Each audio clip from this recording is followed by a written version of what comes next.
শ্রী আলাপন বন্দ্যোপাধ্যায়কে উত্তরীয় পরিয়ে বরণ করে নেবেন পরিষদের ভূতপূর্ব সভাপতি ও বর্তমানে নিমাই চট্টোপাধ্যায় অচি পরিষদের মাননীয় সদস্য শ্রী বারিক বরণ ঘোষ।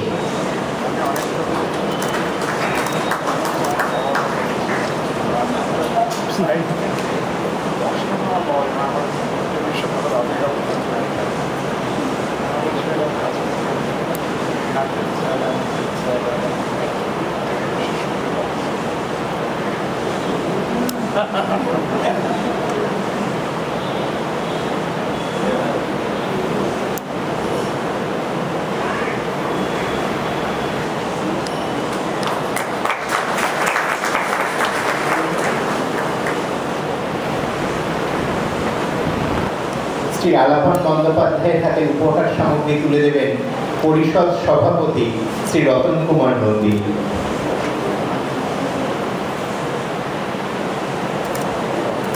সহায়তা করছেন শ্রীমতী সোমদত্তা চ্যাটার্জি ও শ্রীমতী অপরাজিতা বন্দ্যোপাধ্যায়।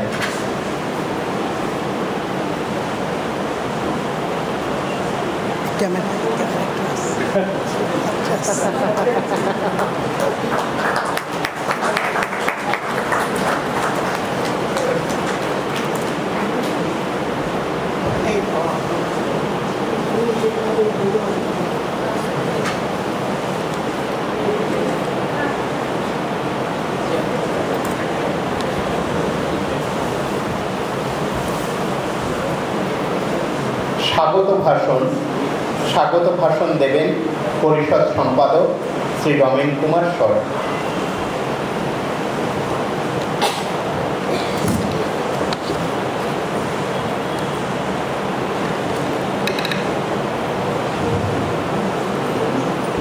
নমস্কার।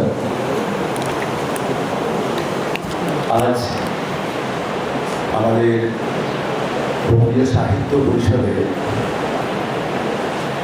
অত্যন্ত আনন্দের দিন। সারা বছর বঙ্গীয় সাহিত্য পরিষদে বিভিন্ন আলোচনা সভা হয়।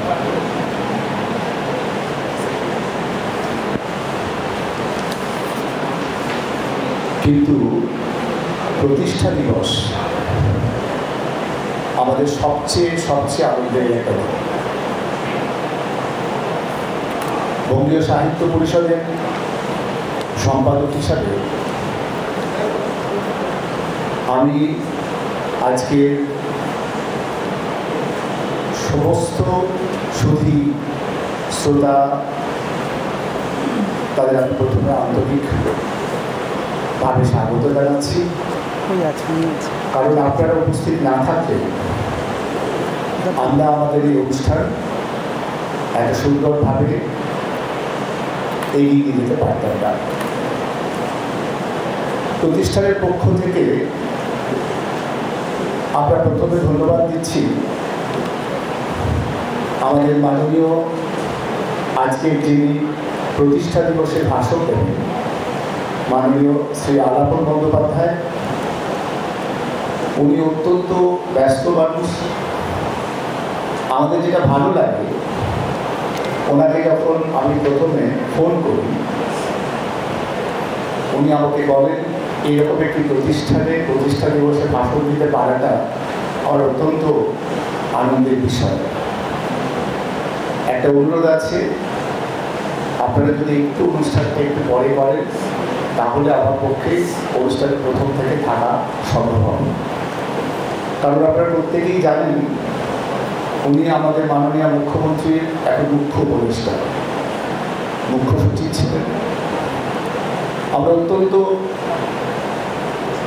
আনন্দিত যে আমরা আজকে তাকে বক্তা হিসেবে পেয়েছি। পরিষদের পক্ষ থেকে আমরা তাকে স্বাগত জানাচ্ছি। এবারে আপনারা জানেন আমরা 4টি পুরস্কার এবং আরেকটি পুরস্কারের পরে আমরা আসবো। তার মধ্যে আমাদের রাখাল দাস বন্দ্যোপাধ্যায় যে স্মৃতি পুরস্কার, আপনারা জানেন আমাদের যে মিউজিয়াম যেটি আস্তে আস্তে গড়ে উঠছে, আশা করি আগামী 2 মাসের মধ্যে পূর্ণাঙ্গ রূপ পাবে। এই মিউজিয়াম যিনি গড়ে তুলেছিলেন তিনি রাখাল দাস বন্দ্যোপাধ্যায়। তার স্মৃতিতে পুরস্কার আমরা দিই বঙ্গীয় সাহিত্য পরিষদের পক্ষ থেকে, যিনি মিউজিওলজির ওপর কাজকর্ম করেছেন এবং বাঙালি এবং বাংলার বাইরে সারা ভারতবর্ষ সমস্ত জায়গায় এই বিষয়ে যিনি স্বীকৃত গবেষক, তাকে আমরা এই পুরস্কারটা তুলে দিই। এবার আমরা যার হাতে পুরস্কারটি তুলে দিচ্ছি তিনি রূপেন্দ্র কুমার চট্টোপাধ্যায়। একটু আগেই আমরা তাকে বরণ যখন করেছিলাম, তার নামপত্র পাঠ করা হয়েছিল, আপনারা শুনেছেন। এই বিষয়ে তিনি অত্যন্ত একনিষ্ঠ একজন গবেষক এবং তিনি তার গবেষণা চালিয়ে যাচ্ছেন। আমাদের ভালো লাগতো ব্রজেন্দ্রনাথ বন্দ্যোপাধ্যায় স্মৃতি পুরস্কার, এটি মূলত 19 শতকের পত্রপত্রিকা নিয়ে যিনি কাজ করেছেন, গতবারে যিনি পেয়েছেন আমার সামনে বসে আছেন দাদা। এবারে আমরা এই বিষয়টি নিয়ে 19 শতকের প্রখ্যাত গবেষক অধ্যাপক স্বপন বসুর ভাবনা আমি জানতে চেয়েছিলাম। উনি তখন বললেন যে তোমরা হাবিবুর রহমানের কথা ভাবতে পারো। আমরা কার্যনির্বাহক সমিতির সভায় সেই বিষয়টি আলোচনা করি এবং হাবিবুর রহমানকে এবছরে ব্রজেন্দ্রনাথ বন্দ্যোপাধ্যায় স্মৃতি পুরস্কার প্রাপক হিসাবে আমরা তাকে আহ্বান করেছিলাম। তিনি আসতে সম্মত হয়েছিলেন, কিন্তু বর্তমান পরিস্থিতির জন্য আজকে এই সভায় উপস্থিত থাকতে পারেননি। ভবিষ্যতে উনি আসবেন বলেছেন, পরিস্থিতি একটু স্বাভাবিক হলে আমি যাব। আমরা পরিষদে তাকে আজকের যে মানপত্র বা অন্যান্য সামগ্রী আমরা তাকে তুলে দেব। তিনি আপনাদের উদ্দেশ্যে কি বার্তা দিয়েছেন আমি আগেই সেটা জানিয়েছি। হ্যাঁ, এবারে অর্চনা চৌধুরী স্মৃতি পুরস্কার প্রবন্ধ সাহিত্যে ইতিহাস সংস্কৃতি বিষয়ে যার লেখালেখি একটি অন্য মাত্রায় পৌঁছায়। সর্বজন শ্রদ্ধেয় শ্রী রজতকান্ত রায়, ঠিক আছে, আমরা এবার অর্চনা চৌধুরী স্মৃতি পুরস্কার প্রদান করেছি। উনি কালকে পর্যন্ত নার্সিংহোমে ছিলেন। আমার কাছে যতটুকু খবর নার্সি আমাকে বললেন, নার্সিংহোমে বন্ড দিয়ে কিন্তু বলেছেন আমি বহুদিন গবেষণা করেছি সাহিত্য পরিষদে বসে, পরিষদ আমাকে সম্মান জানাচ্ছে, আমি যেমন করে হোক যাব। হুইল চেয়ারে উনি এসেছিলেন। আমাদের অম্লান দত্ত ওনাকে নিয়ে এসেছিলেন। আমরা অনুষ্ঠানটা যে 15 মিনিট পরে শুরু করতে পেরেছি তার কারণ নিচে সম্পাদকের ঘরে ওনাকে আমরা সম্মান জানিয়েছি, ফলে আমাদের ওনাকে আমরা পেয়েছি, আমরা অত্যন্ত আনন্দিত। এবারে ইলাচন্দ্র স্মৃতি পুরস্কার এটি বঙ্গীয় সাহিত্য পরিষদ কর্তৃপক্ষ দেন, যিনি উদীয়মান কথা সাহিত্যিক। আমাদের এবারে আমরা এই পুরস্কার দিয়েছি শ্রী সুবর্ণ বসুকে। আপনারা জানেন আনন্দবাজার পত্রিকার রবিবাসরীয় তিনি দায়িত্বে আছেন, তার লেখা বইপত্রের কথা শুনেছেন। আমরা এই অনুষ্ঠানে তাকে পেয়ে আন্তরিকভাবে স্বাগত জানাচ্ছি এবং আনন্দিত বোধ করছি। আরেকটি পুরস্কার আমরা দিই, এরপরে সেই বিষয়টি আসবে। বঙ্গীয় সাহিত্য পরিষদ গ্রন্থশালায় যে পাঠক সারা বছরে সবচেয়ে বেশি দিন পাঠ্যকক্ষ ব্যবহার করেন আমরা তাকে পুরস্কৃত করি। এবারে আজীবন সদস্য, সাধারণ সদস্য এবং শুধু পাঠকক্ষের সদস্য আমরা সব পাঠককে এর মধ্যে এনেছি। এবারে এই নিরুপমা চন্দ্র পুরস্কার এটি যিনি পাবেন তিনি হচ্ছেন বোধিসত্ত্ব গুহ। আমরা পরে তাকে মঞ্চে ডেকে নেব এবং সম্মান জানাবো। ফলে এই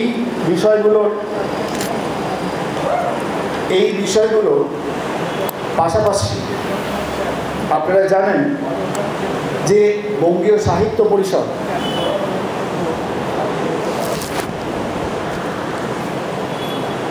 তার বিভিন্ন কর্মকাণ্ডের বিষয়টি এগিয়ে যাচ্ছে। ঠিক এই সভাকক্ষের পিছনেই দ্বিতলের কাজটি চলছে। আমাদের ইচ্ছা ছিল আজকে প্রতিষ্ঠা দিবসের দিনে মাননীয় মুখ্যমন্ত্রী এই চিত্রশালাটি যদি উদ্বোধন করেন, heritage, PWD civil, PWD electricals, এদের কাজকর্ম একটু দেরি হচ্ছে। আমরা আশা করছি পুজোর আগেই এই চিত্রশালাটি উদ্বোধন করে দিতে পারব। আপনারা জানেন তারাশঙ্কর বন্দ্যোপাধ্যায়ের বসত বাড়ি, যেটা কালা পার্কে, দীর্ঘদিন আগে এটা তাঁর যারা বংশধররা ছিলেন বাইরে এটা বিক্রির প্রসঙ্গ এসেছিল। সেই সময় প্রয়াত কবি শ্রী সংঘ ঘোষ এবং আমাদের সভাপতি শ্রী বারিকবরণ ঘোষের উদ্যোগে, রতনবাবু তখন সম্পাদক, এই বাড়িটি আমরা কিনি। নিমাই চট্টোপাধ্যায়ের, শঙ্খবাবুর অত্যন্ত কাছের একজন বন্ধু, তিনি একটি প্রায় 5 কোটি টাকার একটা অঙ্ক আমাদের দিয়েছিলেন। সেই ইন্টারেস্টের টাকায় আমরা এই বাড়িটি কিনেছিলাম। তারপরে মাঝে এই কোভিডের যাওয়ার জন্য আমরা বাড়িটির প্রতি সেভাবে নজর দিতে পারিনি। ইদানিংকালে আপনারা দেখবেন আমরা সেটাকে নতুন করে ঠিকঠাক জায়গায় নিয়ে গেছি এবং এই বিষয়ে আমাদের পরিষদের কার্যনির্বাহক সমিতির 3 জন সদস্যের কথা উল্লেখ করতে হবে। নবনীতা, সুস্মিতা এবং গোবিন্দ, এরা সাংঘাতিক পরিশ্রম করে তারাশঙ্করের সেই বাড়িটি আজকে অত্যন্ত একটা সুন্দর জায়গায় পৌঁছে দিয়েছে। এবং এই বিষয়গুলো যখন চলছে, আমি একাধিক মানুষ যারা এর সাথে দীর্ঘদিন নিবিড়ভাবে সংযুক্ত ছিলেন তাদের আজকে আসার জন্য অনুরোধ করেছিলাম। আমি কয়েকজনের কথা উল্লেখ করি, আপনাদের ভালো লাগবে। একজন আমরা আমাদের ট্রাস্টির অন্যতম সদস্য অধ্যাপক পবিত্র সরকার মহাশয়কে ফোন করেছিলাম। উনি বাংলাদেশ থেকে পরশু ফিরেছেন। আমাকে উনি বললেন, তোরা অনুষ্ঠানটা কর, আমার শুভেচ্ছা রইল। আমি একটু অসুস্থ আছি, আজকের দিনে যেতে পারছি না, ভবিষ্যতে যাব। ফোন করেছিলাম সৌরিন বাবুকে, তিনি এখানকার সম্পাদক ছিলেন। তিনিও বললেন, আমাদের তো আর বেরোনোর মতো অবস্থা নেই, অনেকটা বয়স হয়েছে, আমাদের শুভেচ্ছা রয়েছে, তবে এগিয়ে চলো। নির্মল নাথ ফরেন্সিকের ডিরেক্টর ছিলেন, আমাদের ট্রাস্টি বডির অন্যতম সদস্য। তিনিও এখন বাড়ি থেকে কোথাও বেরোতে পারেন না। তাকেও ফোন করে বললাম, স্যার আজকে তো বিশেষ দিন, কোনোভাবে কি একটু আসা সম্ভব? উনি বললেন, আমার শুভেচ্ছা রইল। স্বপন বসুকে আমি বাড়ি গিয়ে বললাম, স্যারেরও জ্বর, স্যার উঠতে পারছেন না, খুবই শরীর খারাপ। এইসব বহু মানুষ, আরও বহুজনকে আমি ফোন করেছি যে স্যার আজকে আমাদের বিশেষ দিন, আপনাদের হাত ধরে আমরা পরিষদে কাজকর্ম শুরু করেছি, আপনারা আজকের দিনে এলে আমাদের ভালো লাগবে। আমরা এবারে যেটা চেষ্টা করেছি, যাতে আমাদের সদস্যদের কাছে, শুভানুধ্যায়ীদের কাছে আজকের দিনটি বার্তা পৌঁছে যায়। আপনারা দেখবেন আমরা এটি ফেসবুক, একেবারে পরিষদের ফেসবুক, সরকারি ফেসবুক চালু করেছি। সেখানে প্রতিদিন পরিষদের যা কিছু হচ্ছে না হচ্ছে আমরা তার বিষয়গুলোকে সংযুক্ত করছি, যাতে আমাদের মানুষরা জানতে পারে। আমরা প্রচুর সাড়া পাচ্ছি। যাই হোক, আজকের এই অনুষ্ঠানে আমরা 3 জন সদস্যকে পেয়েছি যারা গান পরিবেশন করবেন। একজনের গান আপনারা শুনেছেন, তিনি আমাদের কার্যনির্বাহক সমিতির সদস্য শ্রী রুমা ঘোষ। এরপরে আমাদের আরেকজন যিনি গান পরিবেশন করবেন তিনি শ্রীমতী সুরঞ্জনা বসু, এবং সমাপ্তি সঙ্গীত আপনারা শুনবেন নিরুফার ইয়াসমিনের কণ্ঠে। এই 3 জনকেই আমি স্বাগত জানাই। 3 জনই পরিষদের সদস্য। সবার শেষে আমি বলি, বঙ্গীয় সাহিত্য পরিষদ আমাদের সকলের গর্বের একটা প্রতিষ্ঠান। পথ চলতে গেলে কোনো বিষয় নিয়ে একটু মতের অমিল হতেই পারে। আসুন, যে কোনো বিষয় আমরা বসি, আমরা আলোচনা করি, আমরা আমাদের এই গর্বের প্রতিষ্ঠানটাকে এগিয়ে নিয়ে যাওয়ার জন্য সবাই সমবেতভাবে প্রচেষ্টা করি। প্রত্যেকে ভালো থাকুন, সুস্থ থাকুন। নমস্কার।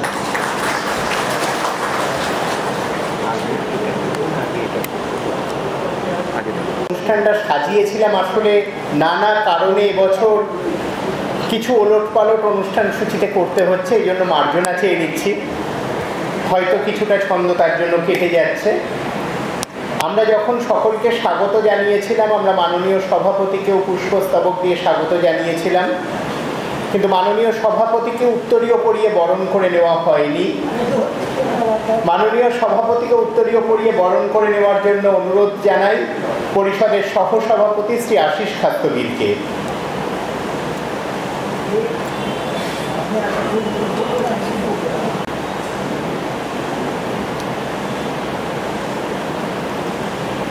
পরিষদের সহসভাপতি শ্রী আশিস খাদ্যবীর উত্তরীয় পরিয়ে বরণ করে নেবেন পরিষদ সভাপতি শ্রী রতন কুমার নন্দীকে।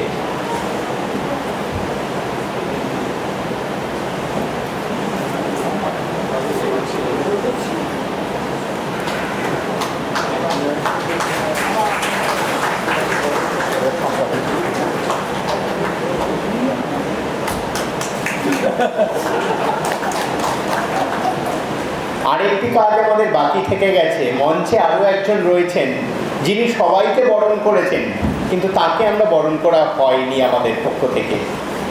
আমাদের পরিষদের সম্পাদক, মাননীয় সম্পাদক শ্রী রমেন কুমার সর, তাকে পুষ্পস্তবক দিয়ে এবং উত্তরীয় পরিয়ে বরণ করে নেওয়ার জন্য অনুরোধ জানাবো। আর এক সহসভাপতি আছেন এখানে, শ্রী শঙ্কর কুমার নাথ, প্রখ্যাত চিকিৎসক, তাকে অনুরোধ জানাই শ্রী রমেন কুমার সরকে পুষ্পস্তবক দিয়ে এবং উত্তরীয় পরিয়ে বরণ করে নেওয়ার জন্য। এই এবার পুরস্কার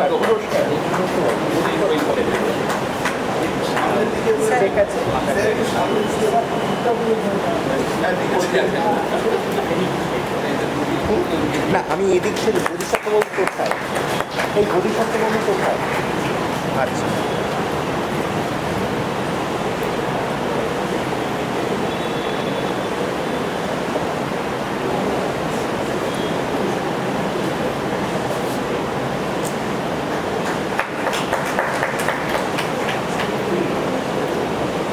মাননীয় সম্পাদককে বরণ করে নেওয়া হলো। আমরা 4টি পুরস্কারের কথা বলেছি, আমাদের আরও একটি পুরস্কার আছে। আমাদের পরিষদের যে পাঠকক্ষ, সেই পাঠকক্ষে প্রতিদিন যারা পাঠকরা আসেন, তাদের মধ্যে বছরে সবথেকে বেশি দিন যিনি পাঠকক্ষ ব্যবহার করেন, তাকে পরিষদের পক্ষ থেকে নিরুপমা চন্দ্র পুরস্কার প্রদান করা হয়ে থাকে। এই পুরস্কারের আর্থিক মূল্য 5,000 টাকা। এবছর এই পুরস্কার পাচ্ছেন শ্রী বোধিসত্ত্ব গুহ। তিনি প্রায় প্রতিদিন পরিষদ গ্রন্থাগারে এসে পাঠকক্ষে বসে পড়াশোনা করেছেন। শ্রী বোধিসত্ত্ব গুহকে মঞ্চে আসতে অনুরোধ জানাই। তার হাতে 5,000 টাকার চেক তুলে দেবেন পরিষদ সম্পাদক শ্রী রমেন কুমার সর। সহায়তা করছেন অসীম আছে শ্রী অসীম কুমার জানা।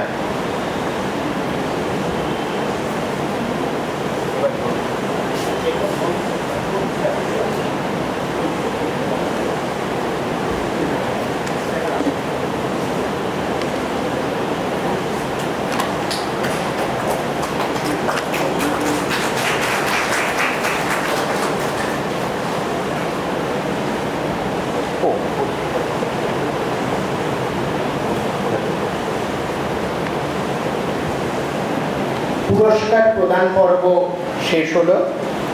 যারা পুরস্কার পেলেন তাদের এবার নিজের অনুভূতিটা ব্যক্ত করার পালা।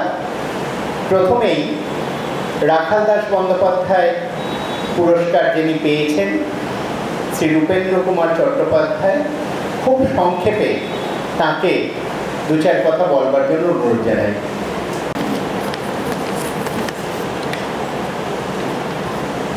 নমস্কার। মঞ্চে উপস্থিত বিশিষ্ট অতিথি ব্যক্তিগণ, বিশেষ করে রতনবাবু, আলাপনবাবু, রতনবাবু ও সুব্রতবাবু, এই সভায় উপস্থিত বিশিষ্ট ব্যক্তিবর্গ, বিশেষ করে আমার কাছে প্রিয়জন প্রফেসর সোনালী চক্রবর্তী ব্যানার্জি ম্যাডাম, সকলকে আমার কৃতজ্ঞতা জ্ঞাপন করে ছোট করে একটা কথা আপনাদের জানাই। বঙ্গীয় সাহিত্য পরিষদ এর সকল সদস্য, পরিচালক মণ্ডলী কাছে আমি আমার কৃতজ্ঞতা ঋণ স্বীকার করি। ঊনবিংশ শতাব্দীর শেষ ভাগে বাংলা সাহিত্যের উন্নতি এবং দেশের প্রতিষ্ঠানের পথ চলা, বাংলা ভাষার বিভিন্ন গবেষণা, বিভিন্ন বিষয়ে গবেষণা, ভাষার প্রকৃত গ্রন্থ, অনুবাদ, বিপ্লব, বাংলা রচনা সংগ্রহ, সংরক্ষণ, গবেষণা গ্রন্থ প্রকাশ প্রভৃতি ক্ষেত্রে বঙ্গীয় সাহিত্য পরিষদ যেভাবে যে ভূমিকা গ্রহণ করেছে আমরা সকলেই তাতে অত্যন্ত গর্বিত। আমি সেই গর্বের সঙ্গে আমার কৃতজ্ঞতা স্বীকার করি। আর এই শুভ সন্ধিক্ষণে এরকম একটি মহান প্রতিষ্ঠান থেকে আমার কর্মজীবন ও কর্মকাণ্ডের স্বীকৃতি স্বরূপ রাখাল দাস বন্দ্যোপাধ্যায় স্মৃতি পুরস্কার পেয়ে আমি নিজেকে যেমন ভাগ্যবান বলে মনে করি, ঠিক তেমনি প্রতিষ্ঠানের বিভিন্ন স্তরের পরিচালক মণ্ডলী ও সদস্যদের কাছে, কর্তৃপক্ষের কাছে আমার কৃতজ্ঞতা জ্ঞাপন করি। একজন প্রত্নতত্ত্ব বিষয়ে ছাত্র বা গবেষক হয়ে এবং গবেষক হওয়ার সুবাদে রাখাল দাস বন্দ্যোপাধ্যায় মহাশয়ের জীবনের বহু দিক জানার সুযোগ, মূল্যায়নের অবকাশ এসেছে আমার জীবনে।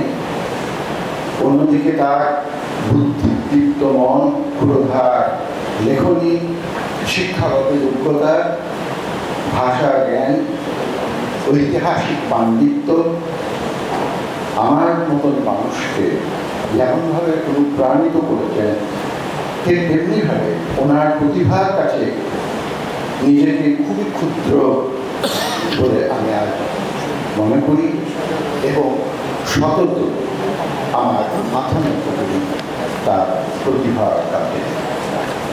ভালোবাসার বহু মানুষের প্রত্যক্ষ ও পরোক্ষ সাহায্য নিয়ে আমি এই শিক্ষা জগতের একজন নিম্ন মেধার মানুষ হয়ে আজ যা পেলাম বা অতীতে যা পেয়েছি, তার জন্য আমি সকলের কাছে আমার কৃতজ্ঞতা জ্ঞাপন করি ও ঋণ স্বীকার করি। ঋণী হওয়ার যে আনন্দ, নিজে সেই আনন্দে অবগাহন করি। তাই আজকে এই পুরস্কার আমি আমার ভালোবাসার মানুষজন ও আমার শিক্ষা ও গবেষণার সঙ্গে থাকা সকল মানুষকে আমি উৎসর্গ করলাম। আমি মনে করি এই পুরস্কার প্রাপ্তির সাথে সেই সব মানুষদের অবদান অনস্বীকার্য এবং সেই স্বীকৃতি আমার মনের মধ্যে প্রতিনিয়ত আছে। যারা আমাকে পড়িয়েছেন, শিখিয়েছেন, সেই সকল শিক্ষক বা গবেষক কিংবা শিক্ষা জগতের আমার বন্ধু, সহকর্মী এবং আমার জীবনের সঙ্গে জড়ানো গভীরভাবে বিভিন্ন শিক্ষার বড় বড় কর্মীবৃন্দ, আমার ছাত্রছাত্রী যারা আমার সাথে পড়াশোনা গবেষণা সূত্রে আবদ্ধ থেকে আমাদের সমস্ত কাজের সাহায্য করেছেন ও অনুপ্রাণিত করেছেন, অর্থাৎ আমার কর্মজীবনের সাথে জড়িত সকল ভালোবাসার মানুষজন যারা সর্বদা আমার সাথে থেকে আমার আনন্দকে ভাগ করে নিয়েছেন, তারা এই পুরস্কারের ভাগিদার বলে আমি মনে করি। আমার এই আনন্দ আমি তাদের প্রতি ভাগ করলাম। আমি কয়েকজনের নাম এক্ষেত্রে নাম না করে আমি থাকতে পারছি না। আমার জীবনে সবথেকে বড় যে মানুষটি আমার ছিলেন তিনি ডক্টর সুধীর রঞ্জন দাস। তিনি প্রত্নতত্ত্ব বিভাগীয় প্রধান এবং অধ্যাপক ছিলেন। প্রফেসর দীপ কুমার চক্রবর্তী, যিনি কেন্দ্রীয় বিশ্ববিদ্যালয়ের এমিরিটাস প্রফেসর। প্রফেসর দীপেন্দুকান্তি ভট্টাচার্য, যিনি দিল্লি বিশ্ববিদ্যালয়ের নৃতত্ব বিভাগের বিভাগীয় প্রধান অধ্যাপক প্রফেসর রুজুলাল চট্টোপাধ্যায়, যিনি জওহরলাল নেহরু ইউনিভার্সিটির প্রাক্তন অধ্যাপক ছিলেন, প্রফেসর চিত্রলেখা গুপ্ত, যিনি আমার শিক্ষিকা এবং তিনি বিভাগীয় প্রধান অধ্যাপক ছিলেন। আর আমার এই সভাতে আমি খুব সৌভাগ্যবান, আমার খুব প্রিয়জন এবং প্রিয় প্রফেসর সোনালী চক্রবর্তী ম্যানেজিং মেম্বার। আমি সকলের কাছে আমার কৃতজ্ঞতা জ্ঞাপন করি। আমি এই সভায় আর বেশি কথা না বাড়িয়ে, যেহেতু অধীর আগ্রহে অনুভব করছি, তাই সেই আমাদের সকলকে আবার আমার কৃতজ্ঞতা এবং নমস্কার জানি। নমস্কার। ধন্যবাদ শ্রী রূপেন্দ্র কুমার চট্টোপাধ্যায়কে। অর্চনা চৌধুরী স্মৃতি পুরস্কার পেয়েছেন অধ্যাপক রজতকান্ত রায়। তিনি একটি লিখিত বার্তা আমাদের জন্য এনেছিলেন, সেই বার্তাটি নিচে পাঠ করা হয়েছে। আর একবার আমি কার্যনির্বাহক সমিতির সদস্য, পরিষদের আজীবন সদস্য শ্রী অম্লান দত্তকে সকলের সামনে পড়বার জন্য অনুরোধ জানাই।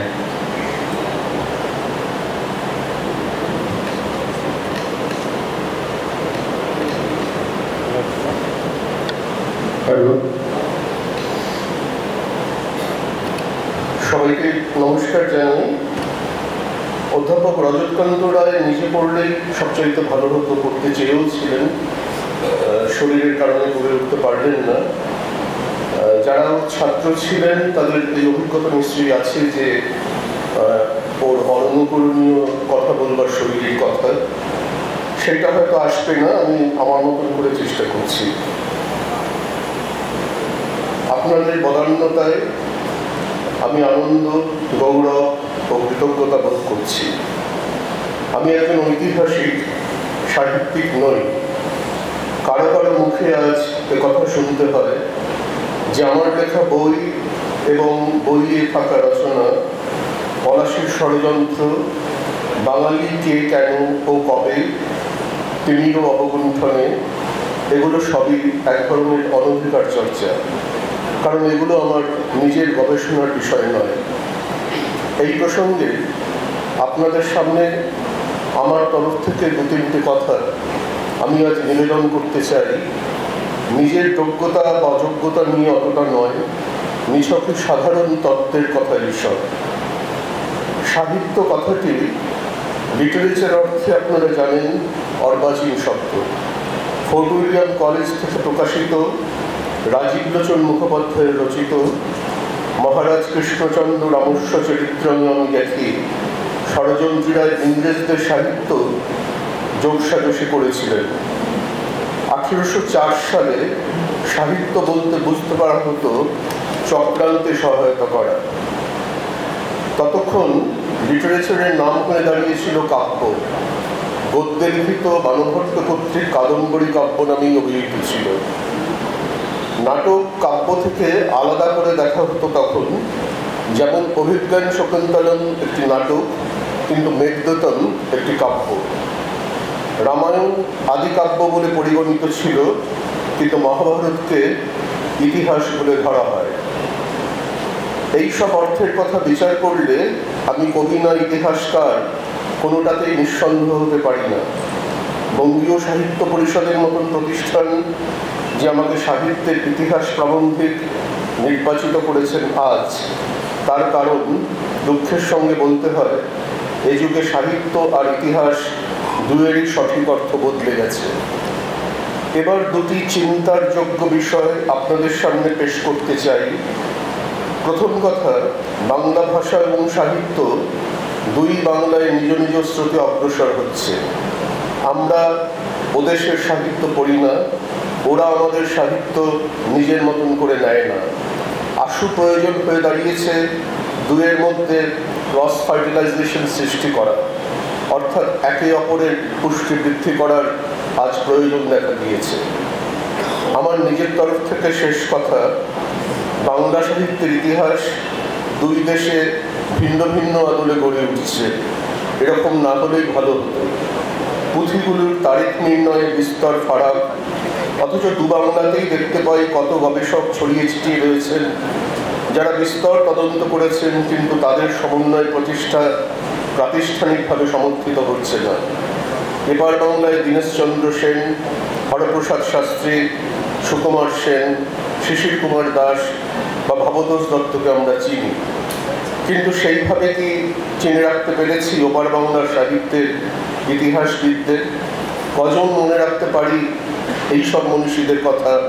মোহাম্মদ শহীদুল্লাহ, মোহাম্মদ এমানুল হক, মুন্সি মোহাম্মদ আব্দুল করিম, মোহাম্মদ মনসুর উদ্দিন, আহমদ শরীফ, আনিসুজ্জামানের কথা। আমার বিনীত প্রস্তাব, বঙ্গীয় সাহিত্য পরিষদ বাংলাদেশের কোনো উচ্চ প্রতিষ্ঠানের সঙ্গে মিলিত হয়ে একসঙ্গে এক দুই খণ্ডের ছাত্রদের জন্য বাঙালি তাদের ভাষা ও সাহিত্য তৈরি করুক, এই আমার বলবার কথা আছে। রজতকান্ত রায়, 24শে জুলাই 2024। নমস্কার।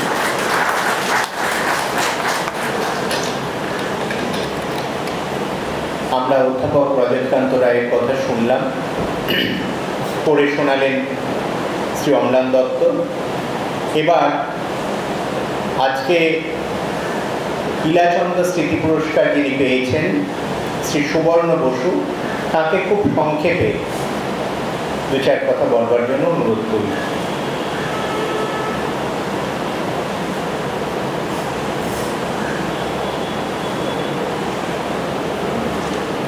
নমস্কার। উপস্থিত সুধীবৃন্দকে আমার সশ্রদ্ধ প্রণাম জানাই। আজকে একটা স্বপ্ন সত্যি হওয়ার দিন। আপনারা শুনেছেন আমি শ্যামবাজারে থাকতাম। শ্যামবাজার থেকে আমি 10 বছর ধরে এই রাস্তাটা দিয়ে যাতায়াত করেছি। আমি টাকি গভর্নমেন্ট স্কুলে পড়েছি এই ঐতিহ্যবাহী ভবনটির সামনে দিয়ে। কখনো সেই দিনগুলোতে একদিনও মনে হয়নি যে এইখানে আমাকে একটা পুরস্কার দেওয়া হবে, একটা সম্মান দেওয়া হবে। আজকে দাঁড়িয়ে সেই দিনটা দেখলে খুব বিস্ময় লাগে। সেই দিনে দাঁড়িয়ে আজকের দিনটা কখনো কোনো কল্পনাতেও ছিল না। সেই জন্য আমি যারা আমাকে পুরস্কার দিলেন, আয়োজক কর্মকর্তাদের কাছে আমার কৃতজ্ঞতা জানাই সেই সব পাঠকদের যারা ওটিটি প্ল্যাটফর্মকে সরিয়ে রেখে এখনো 2-4 পাতা বাংলা পড়বার ইচ্ছা সাধন করেন, তারা বাংলা ভাষা নিয়ে যারা এখনো কিছুটা দুর্বলতা পোষণ করেন, যাদের দেখলে এখনো মনে হয় বাংলা ভাষা একদিন ফিনিক্স পাখির মতো আবার জেগে উঠবে, তাদের সবার কাছে আমার কৃতজ্ঞতা। আমার পুরস্কারটা আসলে তাদের সবার কাছে আমি কৃতজ্ঞ।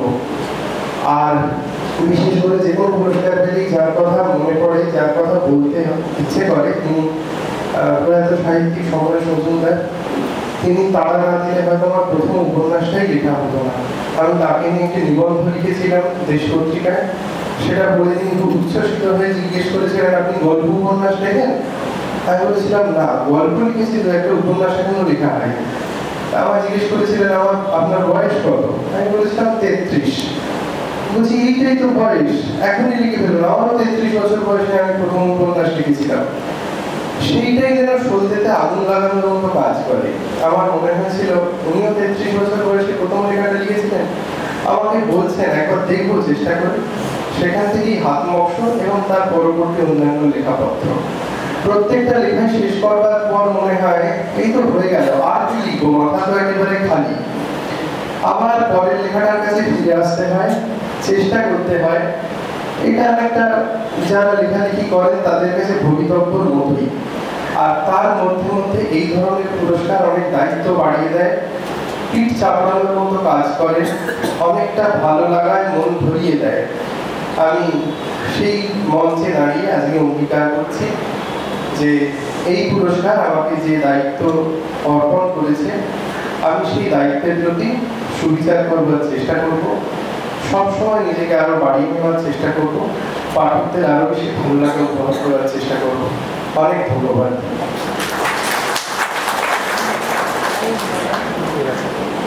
ধন্যবাদ শ্রী সুবর্ণ বসুকে।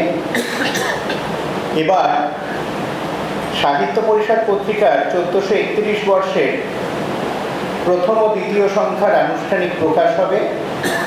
এই আনুষ্ঠানিক প্রকাশের আগে বর্তমানে যিনি সম্পাদক, গত বছর অবধি যিনি সাহিত্য পরিষদের প্রকাশনাধ্যক্ষ ছিলেন, শ্রী রমেন কুমার সর, দু চার কথা বলবেন, তারপরে আমরা এই আনুষ্ঠানিক প্রকাশ পর্বে যাব।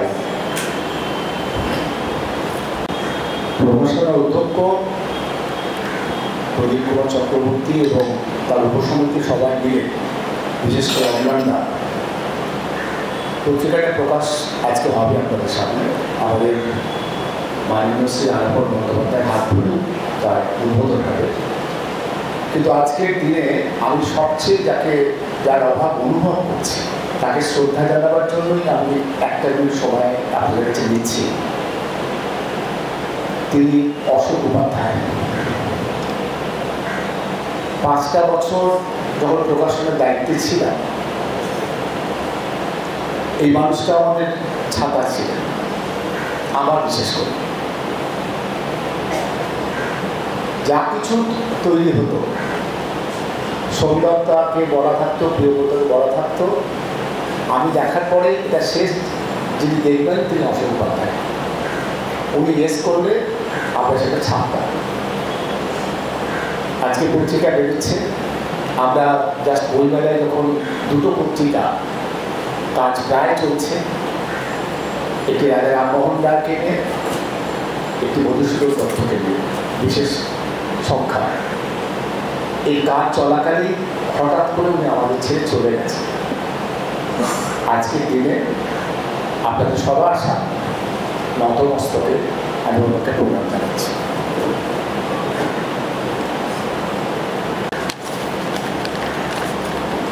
পরিষদ পত্রিকার 1431 বর্ষে প্রথম ও দ্বিতীয় যুগ্ম সংখ্যার আনুষ্ঠানিক প্রকাশ করবেন আজকের বক্তা, পশ্চিমবঙ্গ সরকারের ভূতপূর্ব মুখ্য সচিব এবং বর্তমানে মাননীয় মুখ্যমন্ত্রীর প্রধান উপদেষ্টা, বিশিষ্ট গবেষক, লেখক শ্রী আলাপন বন্দ্যোপাধ্যায়। শ্রী আলাপন বন্দ্যোপাধ্যায়ের হাতে পত্রিকাটি তুলে দেবেন পরিষদের বর্তমান প্রকাশনাধ্যক্ষ শ্রী প্রদীপ কুমার চক্রবর্তী। তাকে সহায়তা করবেন আমাদের পরিষদের প্রকাশনা দপ্তরের দুই কর্মী, শ্রীমতী সোমদত্তা চ্যাটার্জি ও শ্রী প্রিয়ব্রত ভান্ডারী। প্রকাশিত হচ্ছে সাহিত্য পরিষদ পত্রিকার 1431 বর্ষের প্রথম ও দ্বিতীয় যুগ্ম সংখ্যা।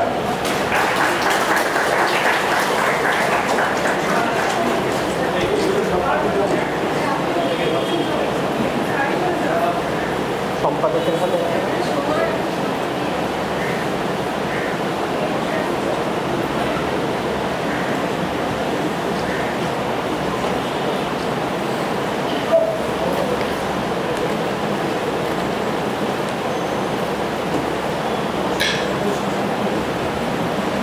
আপনাদেরকে আনন্দের সঙ্গে জানাই, পত্রিকার এই সংখ্যাটি ছাড়াও আজকে আমরা বেশ কিছু বই তার পুনঃপ্রকাশ আমরা করতে পেরেছি।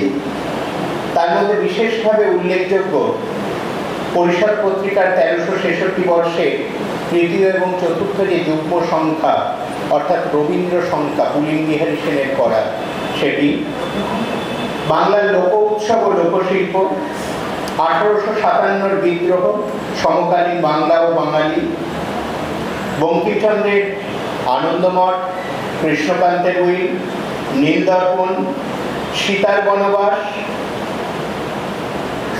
এছাড়া সাহিত্য পরিষদ পত্রিকার আমাদের যিনি অতি পরিষদের সম্মাননীয় সদস্য ছিলেন, প্রয়াত কবি শঙ্খ ঘোষকে নিয়ে পরিষদ পত্রিকার যে সংখ্যাটি হয়েছিল, সেটিও নিঃশেষিত হয়ে যাওয়ায় তার পুনর্মুদ্রণ করতে হয়েছে। দুর্গা বাংলার ঐতিহ্যে এই বইটিরও পুনর্মুদ্রণ করতে হয়েছে। এছাড়া পুনর্মুদ্রণ করতে হয়েছে পশ্চিমবঙ্গের মন্দির টেরাকোটা। এই সবকটি বই আবার নতুন করে ছাপতে হয়েছে পাঠক সমান্তরের ফলে। যে ক্রেতাদের তাদের যে চাহিদা, সেই চাহিদাকে মাথায় রেখে বইগুলি আমাদের ছাপতে হয়েছে। সাহিত্য পরিষদের প্রকাশনা দপ্তর নিয়ত কাজ করে চলেছে। আমাদের সামনে আরও বেশ কিছু বই প্রকাশিত হতে চলেছে।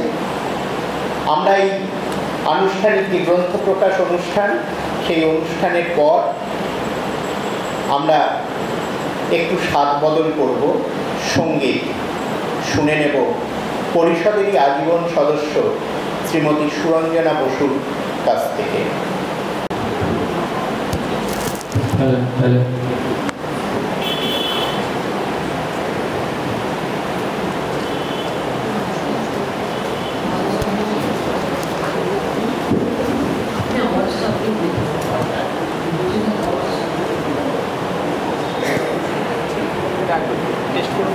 Hello, hello, hello, hello, hello, people. Hello, hello, hello, hello, hello.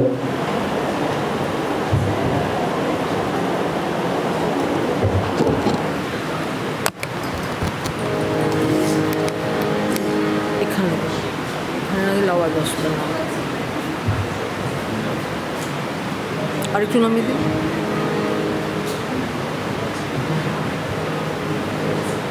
এবার দেখে নিন। হ্যালো, হারমোনিয়ামের আওয়াজ ঠিক আছে? নমস্কার। শ্রী দ্বিজেন্দ্রলাল রায় বিশেষ করে এই প্রতিষ্ঠানের জন্যই গানটি রচনা করেছিলেন এবং প্রতি বছরই এটা গাওয়া হওয়ার একটা রীতি আছে। গানটি আমি গাইছি।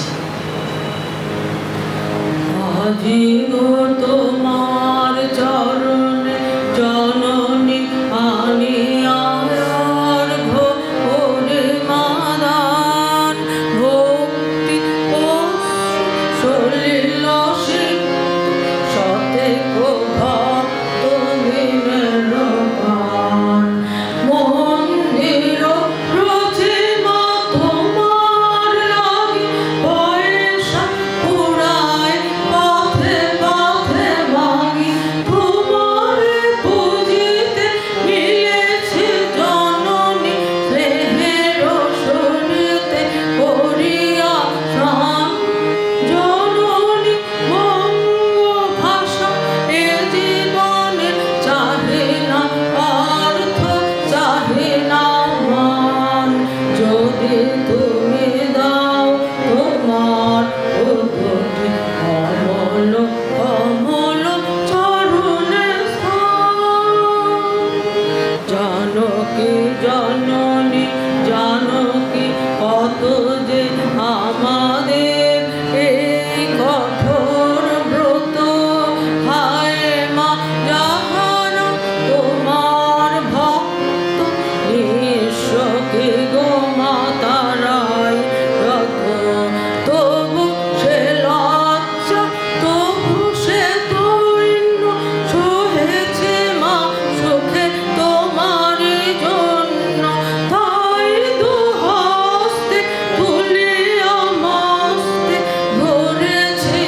ধন্যবাদ শ্রীমতী সুরঞ্জনা বসুকে। ভাবলে শিহরণ জাগে 1315 বঙ্গাব্দে 1908 খ্রিস্টাব্দ এই বাড়ির যেদিন উদ্বোধন হচ্ছে, এই ঘরে স্বয়ং দ্বিজেন্দ্রলাল নিজে এই গানটি গেয়েছিলেন। সাহিত্য পরিষদের এটাই ঐতিহ্য। এবার প্রতিষ্ঠা দিবসের ভাষণ। আমরা গর্বিত শ্রী আলাপন বন্দ্যোপাধ্যায় আজ আমাদের মধ্যে উপস্থিত হয়েছেন। তিনি আমাদের ডাকে সাড়া দিয়ে এবছর প্রতিষ্ঠা দিবসের ভাষণ দিতে সম্মত হয়েছেন। আমরা তার মুখ থেকে শুনে নেব।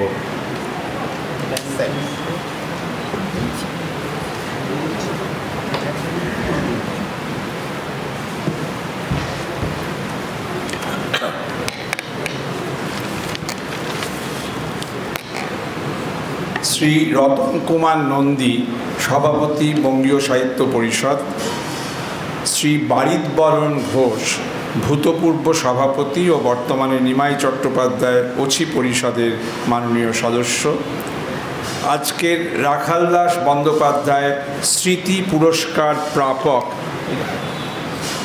শ্রী রূপেন্দ্র কুমার চট্টোপাধ্যায়,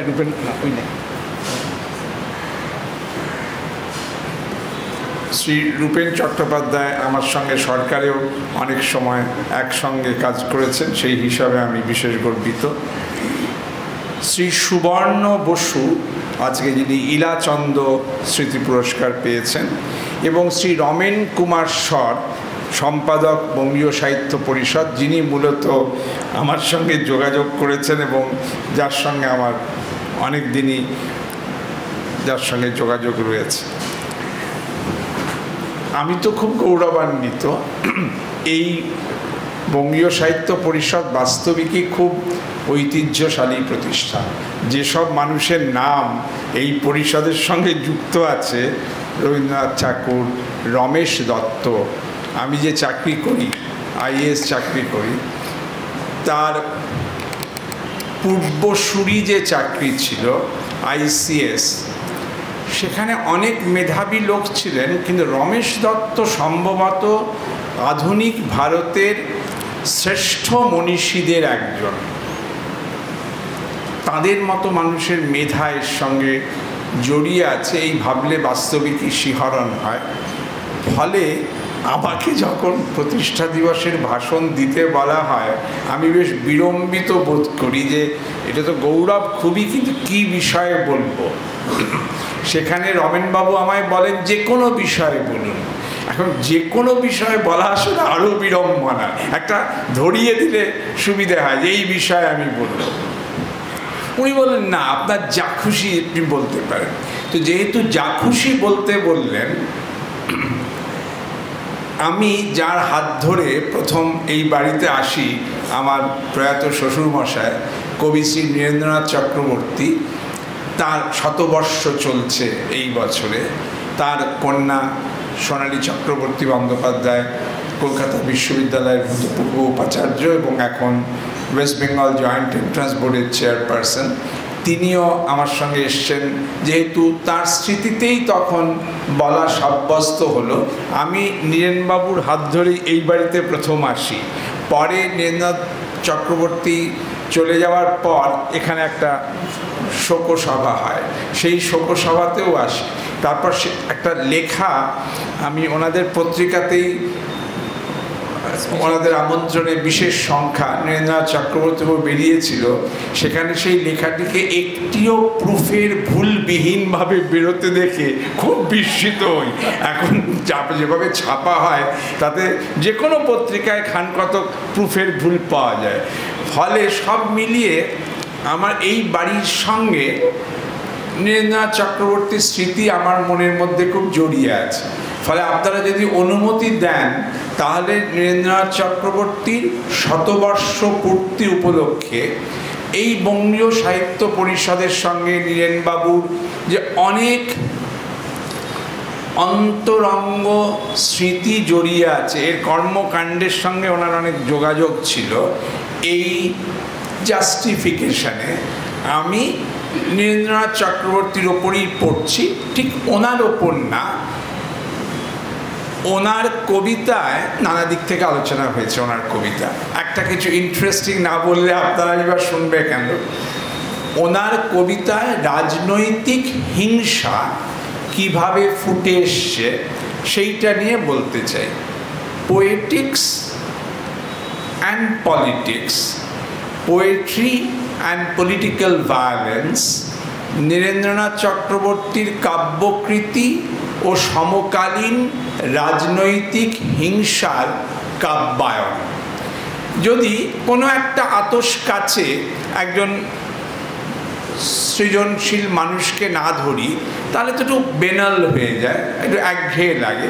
তাই একটা আতশ কাছে একজন কবিকে, সমকালীন রাজনৈতিক ইতিহাসকে এবং সাহিত্য পরিষদের যে বৃহৎ আধারে কাব্যকৃতির, সাহিত্যকৃতির আলোচনা করা উচিত, সেই আধারে তাহলে এইটা পেশ করি।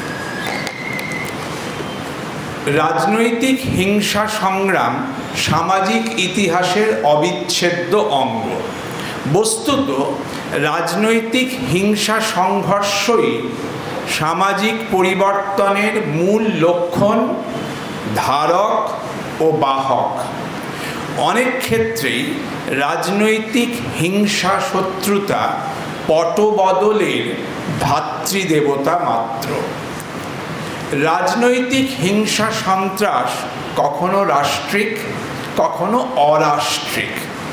আবার তথাকথিত অরাষ্ট্রিক রাজনৈতিক হিংসা দেশ কখনো দলীয়, কখনো উপদলীয়, কখনো গোষ্ঠীগত, কখনো বর্ণভেদ সঞ্জাত, কখনো বা শ্রেণীভেদ সম্ভূত। রাষ্ট্রিক ও অরাষ্ট্রিক হিংসা ওতপ্রোতভাবে জড়িয়ে থাকে এবং রাষ্ট্র সচরাচর শক্তিমানের পক্ষপাতী। হিংসা সংঘর্ষের চরিত্রে ও প্রকাশে নিহিত থাকে পরিবর্তনের প্রকৃতি। কবি, শিল্পী, ইতিহাসবেত্তা, আজ রজতবাবু এসেছিলেন, আমার মাস্টারমশাই চলে গেছেন, রূপেনবাবু আছেন ইতিহাসবেত্তা, সমাজ ভাবুক ইত্যাদির সুবেদী মনে হিংসার গভীর ছাপ পড়ে। তদনুযায়ী কবিতায়, শিল্পকর্মে, ইতিহাস বর্ণনায়, সমাজ ভাবনায় হিংসার আলেখ্য রচিত হয়। সেই সব আলেখ্য পরিবর্তনশীল সমাজের প্রতিবিম্ব হয়ে থেকে যায়। এই যে অসাধারণ সব সুন্দর ছবি 100 বছর ধরে জমিয়ে তোলা, এই আলেখ্য যেমন ইতিহাসের এক ধরনের পদচিহ্ন ধরে রাখে, সুবর্ণবাবুর লেখা, রূপেনবাবুর লেখা, রজতবাবুর লেখা বা একজন কবি নীরেন্দ্রনাথ চক্রবর্তীর কবিতা, সবেতেই তো আমরা ইতিহাসের চরণ রেখা একটু একটু দেখতে পাই। কখনো কখনো সমাজে হিংসার প্রকোপ বাড়ে। দুর্ভিক্ষ, অনাহার, রাষ্ট্রবিপ্লব, সাম্প্রদায়িক বিরোধ, শ্রেণী সংগ্রাম, দলীয় শক্তি বিন্যাসে ভারসাম্যের পরিবর্তন ইত্যাকার নানা কারণে হিংসার হ্রাস বৃদ্ধি সম্ভব। ঔপনিবেশিক শাসনের গোধূলি বেলা, অর্থাৎ বিংশ শতাব্দীর 40-এর দশক, নীরেনবাবুকে বলা হয় 40-এর দশকের কবি। 1945 সাল নাগাদ ওনার প্রথম কবিতাগুলি বেরোয়। সেই 40-এর দশক থেকে বিভিন্ন পর্বে বাংলায় এইসব নানা কারণে রাজনৈতিক হিংসা দ্বন্দ্বের কমা বাড়া দেখি।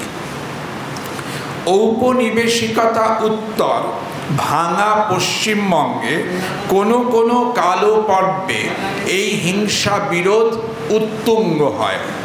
কবি নীরেন্দ্রনাথ চক্রবর্তী 1924 সালে জন্মেছিলেন, 2018 সালে চলে যান।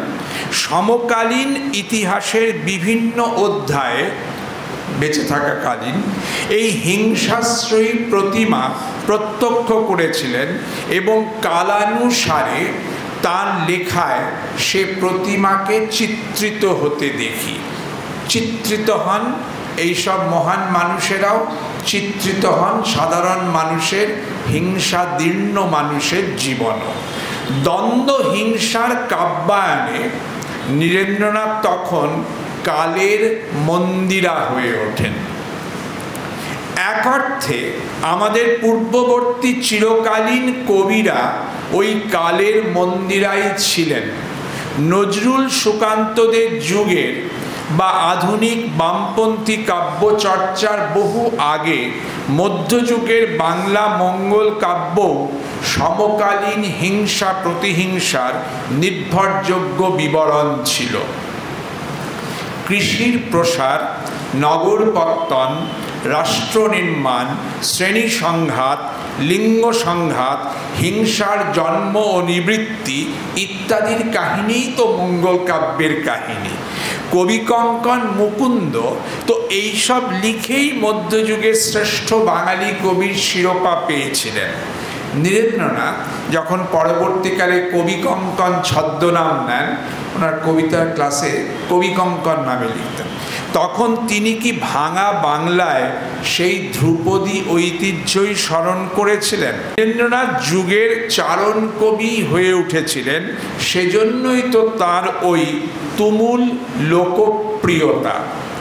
পরে দেখব মধ্যবিত্ত পাঠককুলে নীরেন্দ্রনাথের জনগ্রাহ্যতার একটি প্রধান কারণ ছিল বারংবার বিভিন্নভাবে দ্বিখণ্ডিত হওয়া বাংলার ওই মধ্যবিত্তদেরই সর্বনাশা ভ্রাতৃবিরোধের কথা তিনি পুনঃ পুনঃ তুলে ধরেছিলেন। বিংশ শতাব্দীর 40-এর দশক, প্রথম সাবহেডিং, উপশিরোনাম। বিংশ শতকের 40-এর দশকের মাঝামাঝি যে কবিতাটি লিখে নীরেন্দ্রনাথ মুহূর্তে জনবল্লভ হয়েছিলেন, সেটি অবশ্য ছিল স্বাধীনতা সংগ্রাম ও ছাত্র আন্দোলনের উপর ঔপনিবেশিক রাষ্ট্রিক হিংসার বিবরণ ও তার বিরুদ্ধে প্রতিবাদ। কলকাতার ট্রাম রাস্তায় নিহত বিপ্লবী ছাত্র রামেশ্বর বন্দ্যোপাধ্যায়ের মৃত্যুতে চকিতে লেখা। ফিরে যান ঘটনাস্থল থেকে, সারা রাত জেগে থাকেন, সারা রাত জেগেই কবিতাটি লিখেছিলেন। সেই শোকাহত কবিতা দেশ পত্রিকার মাধ্যমে ছড়িয়ে পড়ে এবং তাকে লহমায় মানুষের কবির স্বীকৃতি দেয়। 1945 সালের 21শে নভেম্বর ধর্মতলা স্ট্রিটে ছাত্র মিছিলের ওপর পুলিশের গুলিতে রামেশ্বরের সেই হত্যা বাংলা কাব্যে অবিনশ্বর মর্যাদা পায়। কবিতাটি শহীদ রামেশ্বর, যা আমাকে রমেশ্বর খুব আশা ভরে বলেছে আপনি যতক্ষণ বলে যান, খুশি বলে যান। আমার ধারণা আপনাদের সেটা পছন্দ না, কিন্তু কবিতাগুলো তো ভালো, আমি সেটা পড়বার লোভ সামলাতে পারছি। শহীদ রামেশ্বর, হে 1945, হে অশ্বারোহী বাঁধ ভেঙে গেছে, শোনো প্লাবনের ডাক শোনো, শিরায় শিরায় মহাপ্রলয়ের ডাক শোনো। এখনো অবশ আলো ভেসে আসে বাঁকা চাঁদের, 200 বছরের লাঞ্ছনা আর মায়া ফাঁদের। নেশায় ঘুমায় বন্ধুরা, ঘুম ভাঙো তাদের। মহাপ্রলয়ের শঙ্খ শুনেছ, তোমার শঙ্কা নাই কোনো। হে অশ্বারোহী, বাঁধ ভেঙে গেছে, শোনো প্লাবনের ডাক শোনো। হে অশ্বারোহী, জোয়ার এসেছে যৌবন ঢালা, তাজা প্রাণের বহ্নি দীপ্ত তাজা প্রাণের। সুদৃঢ় চাবুকে কালো ভেড়াদের হানো আঘাত, হিমে আড়ষ্ট মূর্ছা আগল ঘুমেরও রাত। তারই মাঝে তুমি কেড়ে নিয়ে এসো কাঁচা প্রভাত, তৃতীয় নয়নে পথ চিনে নাও, হুঙ্কার তোলো জয়গানের। হে অশ্বারোহী, জোয়ার এসেছে যৌবন ঢালা তাজা প্রাণের। হে অশ্বারোহী, হে মহাতরুণ, তোমার শপথ নি লিখে, চিতার আগুনে তোমার শপথ নি লিখে। মৃত্যুকে তুমি উপহাস করে করেছ জয়, রক্ত স্নানের মধ্যে হয়েছে অরুণোদয়। প্রাণ সমুদ্রে এনেছ বন্যা, কি দুর্জয়। উর্বর জমি ছড়িয়েছ বীজ, চেয়ে আছি মোরা অনিমিখে। হে অশ্বারোহী, রক্তাক্ষরে তোমার শপথ নি লিখে। ক্রমে ঔপনিবেশিক এইসব রাষ্ট্রিক হিংসার প্রতিবাদে এশিয়া জুড়ে স্বাধীনতা সংগ্রামে আরও জোয়ার এলো, তুঙ্গে উঠল স্বাধীনতা সংগ্রাম। 1947 সালে ভারত স্বাধীন হলো। দক্ষিণ ও দক্ষিণ পূর্ব এশিয়ার বিস্তীর্ণ ভূখণ্ডে মানুষের প্রতিবাদী রূঢ় রৌদ্র দৃঢ়তা সাফল্যে অভিষিক্ত হলো। সেই সংগ্রামী বলিষ্ঠ বিদ্যুৎ উল্লাস নীরেন্দ্রনাথের কবিতায় ভাষা পায় ওই বছরই 1947। বহু সংগ্রামের মধ্য দিয়ে পাওয়া আমাদের স্বাধীনতা তাকে উদযাপন করে লেখা একটি অমর কবিতা। বাড়ির সামনে এসব বলা আমার ঠিক হচ্ছে না, উনি খুব বিদ্রুপের সঙ্গে দেখছে, লেখকরাও বলতে শুরু করল। এশিয়া এখন অস্ফুট আলো, ফিকে ফিকে ছায়া অন্ধকারে অরণ্য সমুদ্র হ্রদ রাত্রির শিশির সিক্ত মাঠ অস্থির আগ্রহে কাঁপে। আসে দিন, কঠিন কপাট ভেঙে পড়ে। দুর্বিনীত দুরন্ত আদেশ শুনে কারো দীর্ঘ রাত্রি মরে যায়, ধসে পড়ে জীর্ণ রাজ্যপাট। নির্ভয় জনতা হাঁটে আলোর বলিষ্ঠ অভিসারে। হে এশিয়া, রাত্রি শেষ, ভস্য অপমান শয্যা ছাড়ো, উজ্জীবিত হও রূঢ় অসংকোচ রৌদ্রের প্রহারে। শহরে বন্দরে গঞ্জে গ্রামাঞ্চলে খেতেও খামারে জাগে প্রাণ, দ্বীপে দ্বীপে মুঠিবদ্ধ আহ্বান পাঠায়। অগণ্য মানব শিশু সেই ক্ষিপ্র অনিবার্য ডাক দুর্জয় আশ্বাসে শোনে, দৃঢ় পায়ে হাঁটে। তারপরে ভারতে সিংহলে ব্রহ্মে ইন্দোচীনে ইন্দোনেশিয়ায় বিতনিদ্র জনস্রোত বিদ্যুৎ উল্লাসে নেয় বাঁক। 1947। উত্তর ঔপনিবেশিক এই যে আশাবাদ, দুর্জয় প্যান এশিয়ান আশাবাদ ক্রমে ভ্রাতৃবিরোধে মলিন হবে। নীরেন্দ্রনাথের হিংসা বর্ণন ক্রমে ভ্রাতৃবিরোধের কথাই বেশি বেশি করে বলবে। হিন্দু ও মুসলমানের বিরোধ বাধে, এক রাজনৈতিক দলের সঙ্গে অন্য রাজনৈতিক দলের বিরোধ বাড়ে, দলের মধ্যে এক উপদলের সঙ্গে অন্য উপদলের দ্বন্দ্ব বাড়ে, সমাজ জীবন ও অর্থনীতির বিপর্যয়ের সঙ্গে পাল্লা দিয়ে বঙ্গজীবনের অঙ্গ হয়ে ওঠে ভ্রাতৃদ্বন্দ্ব। বৃহৎ জনজীবনের বিপুল পরিবর্তনকে নীরেন্দ্রনাথ নজর করেন ভ্রাতৃঘাতের আতস কাছে। একটি লেন্স লাগে, ভ্রাতৃঘাতের লেন্সে জনজীবনকে দেখছেন একজন কবি। বিংশ শতাব্দী 60 ও 70-এর দশক, পরবর্তী উপশিরোনাম। বিংশ শতাব্দীর 60 ও 70-এর দশকে পশ্চিমবঙ্গে রাষ্ট্রিক রাজনৈতিক হিংসা দ্বন্দ্বের চেহারা আমূল বদলে যায়। এতক্ষণে স্বাধীনতা সংগ্রাম, আশা, পোস্ট কলোনিয়াল রাষ্ট্রের প্রতি এক ধরনের আস্থা, এসবের কথা বলছিলাম, সেসব আমূল বদলে গেল। আগে যদি পেয়েছিলাম ঔপনিবেশিক রাষ্ট্রিক সন্ত্রাস বনাম সংগ্রামী জনতার স্বাধীনতার প্রত্যয়দীপ্ত যুদ্ধ, এবার তবে ধীরে দেখা গেল স্বাধীন দেশের সরকারি সন্ত্রাসের বিরুদ্ধে কলকাতার রাজপথে ছাত্র যুব সংঘর্ষ ও আন্দোলনের দৃশ্যাবলী। 60-এর দশকের শেষ, 70-এর দশকের গোড়া।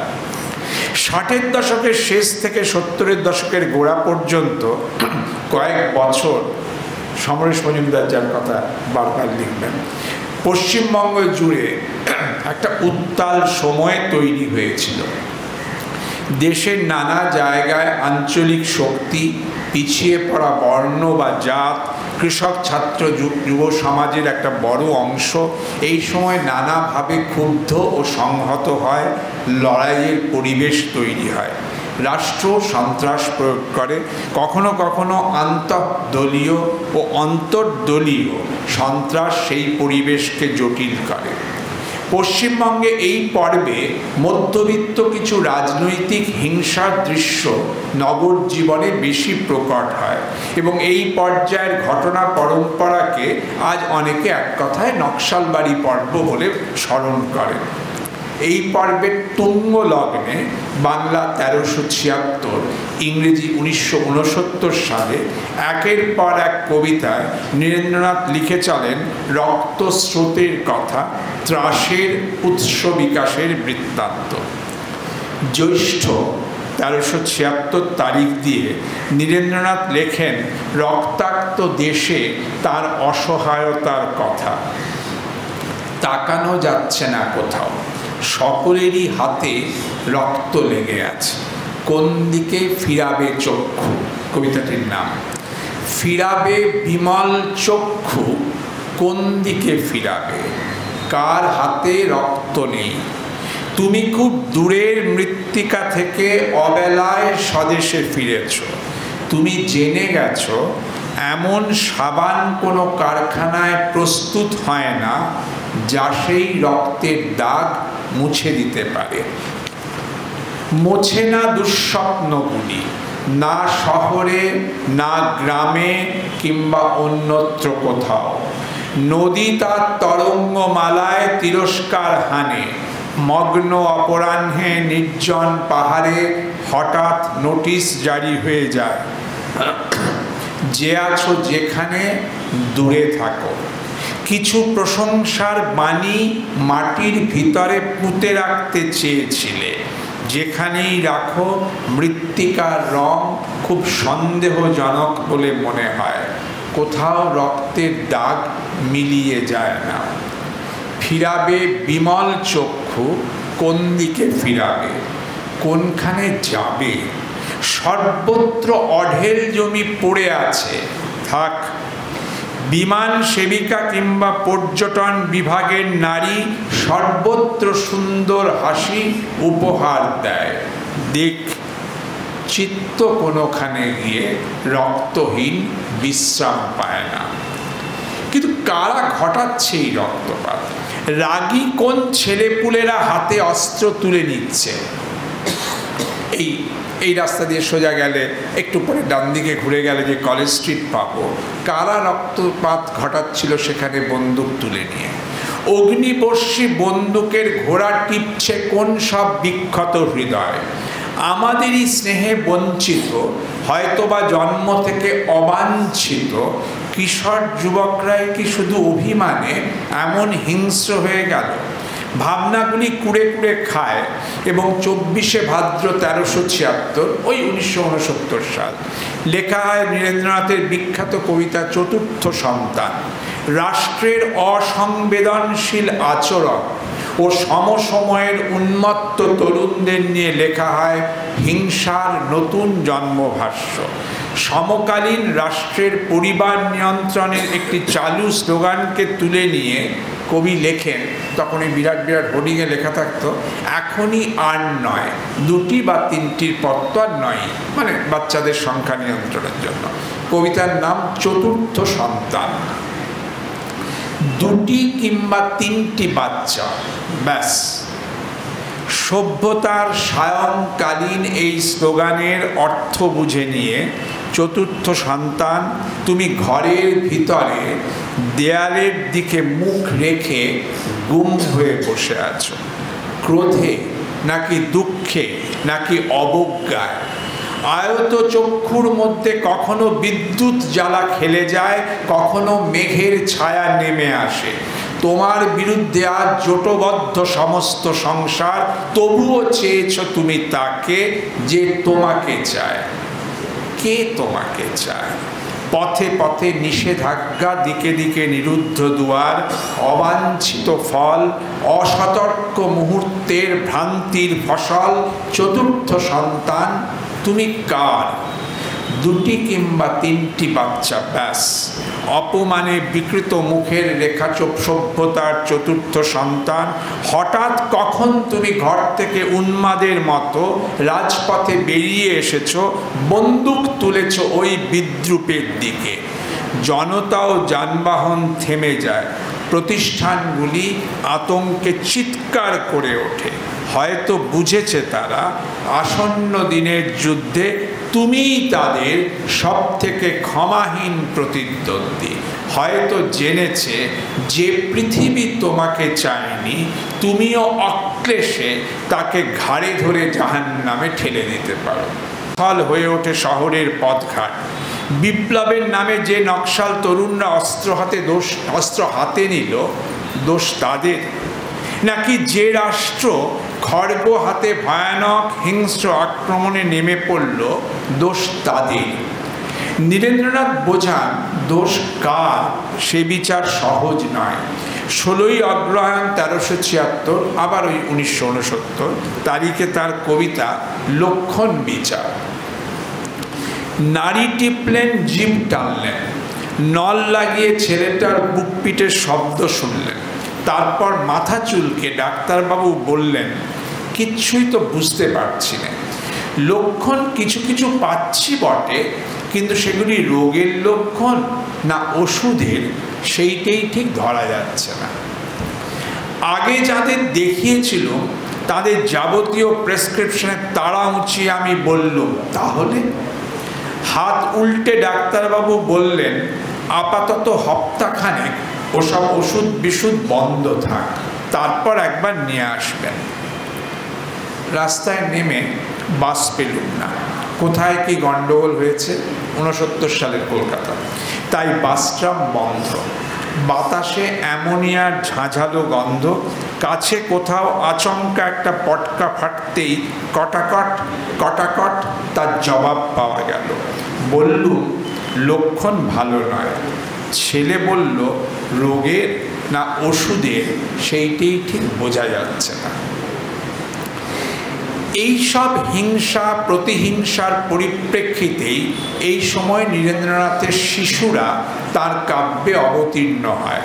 সেই সব শিশু যারা রাজাকে উলঙ্গ বলতে পারে, যারা যিশুর মতো বিপন্নকে উদ্ধার করতে পারে। ওর দুটি বিখ্যাত কবিতা, উলঙ্গ রাজা, কলকাতার যিশু। রাগী বৃদ্ধ রাষ্ট্র এবং রাগী তরুণ বিদ্রোহীর লড়াইয়ের বাতাবরণেই সহসা মায়াবী মুহূর্ত তৈরি হয়। মূর্ত মানবতা শৈশব উদ্ভাসে শহরের রাস্তায় নেমে আসে। 26শে ভাদ্র 1376 সাল যে বিখ্যাত কবিতাটি নীরেন্দ্রনাথ লেখেন, সেই কলকাতার যিশু আসলে সমসময়ের রাজনৈতিক সংঘর্ষেরই বিপরীত প্রতিফলন। 3রা পৌষ 1376 তারিখে লেখা তার অপর বহু বিখ্যাত কবিতা উলঙ্গ রাজাও তাই। হিংস্রতার বিপরীতে যিশু, বৃদ্ধ রাষ্ট্র ও তরুণ বিদ্রোহীর মাঝখানে পথচারী উলঙ্গ শিশু, রাজসভায় সরল ও স্পষ্টবাক বালক। সমসাময়িক রাজনৈতিক হিংসার প্রতিবাদে এসব আরেক গোত্রের ভাষ্য। যিশুকে আরেকবার দেখুন, কলকাতার যিশু দ্বিতীয়াংশটি পড়ছে, প্রথমাংশটা পড়ছে না। খুব বিখ্যাত কবিতা, দীর্ঘ কবিতা, দ্বিতীয়াংশ পড়ছে। খানিক আগেই বৃষ্টি হয়ে গেছে চৌরঙ্গি পাড়ায়। এখন রোদ্দুর ফের অতি দীর্ঘ বল্লমের মতো মেঘের হৃৎপিণ্ড ফুঁড়ে নেমে আসছে। মায়াবী আলোয় ভাসছে কলকাতা শহর। স্টেট বাসের জানালায় মুখ রেখে একবার আকাশ দেখি, একবার তোমাকে।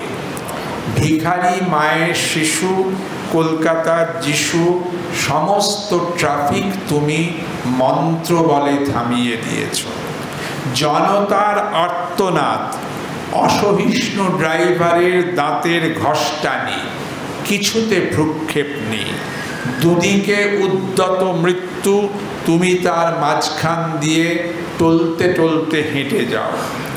যেন মূর্ত মানবতা সদ্য হাঁটতে শেখার আনন্দে সমগ্র বিশ্বকে তুমি পেতে চাও হাতের মুঠোয়। যেন তাই টালমাটাল পায়ে তুমি পৃথিবীর এক কিনার থেকে অন্য কিনারে চলেছ। পরের উপশিরোনাম, বিংশ শতাব্দীর 80 দশক। বিংশ শতাব্দীর 80 দশকে, এই 60-70 দশক পেরিয়ে যাওয়ার পর রাজ্যে যেন একটু স্থিতি দেখি, রাজনৈতিক দ্বন্দ্ব তুলনায় যেন কম। কবির মনে তখন বুঝিবা প্রতিতুলনায়, কন্ট্রাস্টে ফিরে আসে নিজের অল্প বয়সের হিংস্র ও রক্তাক্ত সব দিনের স্মৃতি। 1946 সালে সাম্প্রদায়িক যে দাঙ্গা তিনি কলকাতার বুকে দেখেছিলেন, আবার সেই প্রাণক্ষয়ী সংঘর্ষের মধ্যেও সম্প্রীতির যেসব দৃশ্য তার চোখ এড়ায়নি, অবশেষে একটু জিরেন পেয়ে নীরেন্দ্রনাথ এবার সেই সব কথা লিখলেন। পুরনো ক্ষতস্থল থেকে এবার বুঝি একটুখানি রক্ত বের করা যায়, পরবর্তী প্রজন্মের কাছে এবার বুঝি একটু ঐতিহাসিক সাক্ষ্য রাখা যায়। দাঙ্গার দিনে দাঙ্গার কথা বলা যায়নি, বোধহয় যায় না, কিন্তু শান্তির আপতিক দিনে প্রৌঢ় কবি স্মরণ করলেন তার যৌবন বেলার দি গ্রেট ক্যালকাটা কিলিংয়ের কথা। পড়ুন 1983 সালে লেখা তার দীর্ঘ ঐতিহাসিক কবিতা 40-এর দিনগুলি। আমি তার অল্পখানি পড়ছি। 40-এর দিনগুলি কবিতাটা 40-এর সময়ের ঐতিহাসিক কাব্যিক বিবরণ। তার একটা জায়গায় বলছেন, দেখেছি ভাই কিভাবে ভাইয়ের বুকে ছুরি বসায়, আবার একই সঙ্গে দেখেছি যে উন্মত্ত জনতাকে শান্ত করতে গিয়ে চিৎপুর রোডের ধুলোর মধ্যে লুটিয়ে পড়লেন শচীন মিত্র।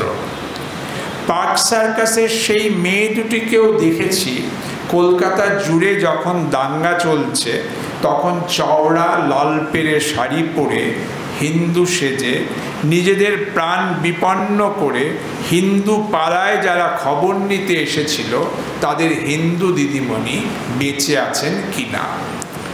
দাঙ্গা বিধ্বস্ত কলকাতা শহরের ওই হিন্দু দিদিমণিটি ছিলেন বিপ্লবী সুষমা চক্রবর্তী, নীরেন্দ্রনাথের পরবর্তীকালের সহধর্মিণী।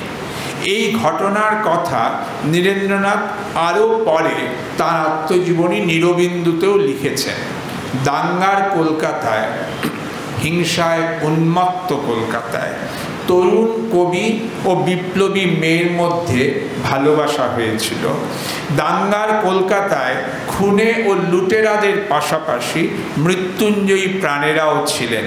1983 সালে প্রৌঢ় সময়ে সেই সব কথা কবির মনে চকিত উদ্ভাসে ফিরে এসেছিল। আমরাও একটি রক্তকরবী কবিতা পেয়ে গিয়েছিলাম। সেই সঙ্গেই বোঝা যায় হিংসা রোধের চালচিত্রে শিশুর প্রতি যেমন নারীর প্রতিও তেমনি নীরেন্দ্রনাথের একটু পক্ষপাত ছিল। দাঙ্গার কলকাতায় এক দিদিমণি ও তার দুই অন্য ধর্মী ছাত্রীর মধ্যে যে সৌহার্দ্য দেখি, পুরুষরা বুঝি সেই সৌভ্রাতৃত্ব দেখাতে পারেননি।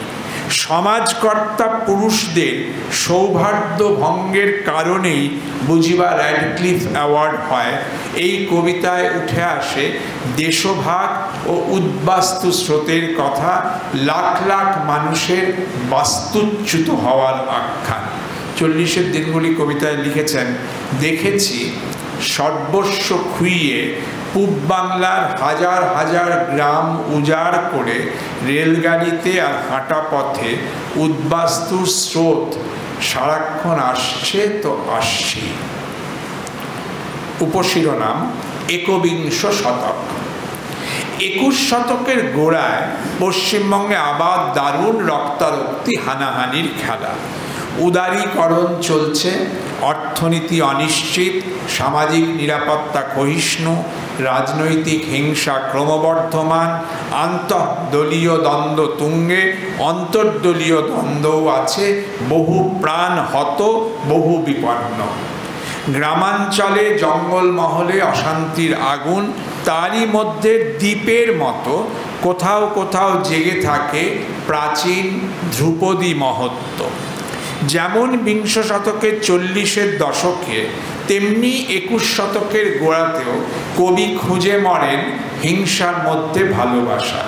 যেমন বিংশ শতকের 40-এর দশকে তেমনই 21 শতকের গোড়াতেও কবি সেই ভালোবাসা অবশেষে খুঁজে পান নারীর মধ্যে। 2001 সালে লেখা নীরেন্দ্রনাথের কবিতা লক্ষ্মীর প্রতিমা। মা বসে আছেন শূন্য ঘরের দাওয়ায়, কোলে তার শিশু। স্তব্ধ গ্রাম। গ্রামের লোকেরা গিয়ে গা ঢাকা দিয়েছে পিছনের শালের জঙ্গলে, কেউ কোনোখানে নেই। এই গ্রামে জনমনীষীর চিহ্ন নেই। চতুর্দিক খাঁ খাঁ, গল্পে পড়া রাক্ষসপুরীর রাস্তাঘাটের মতন। একা শুধু মা বসে আছেন তার ঘরের দাওয়ায় সদ্যজাত শিশুটিকে নিয়ে। এখন আবার সব শান্ত হয়ে এসেছে, কোথাও মারামারি কাটাকাটি নেই। মোটর সাইকেলে ধুলো উড়িয়ে কাউকে চমকে দেওয়া নেই।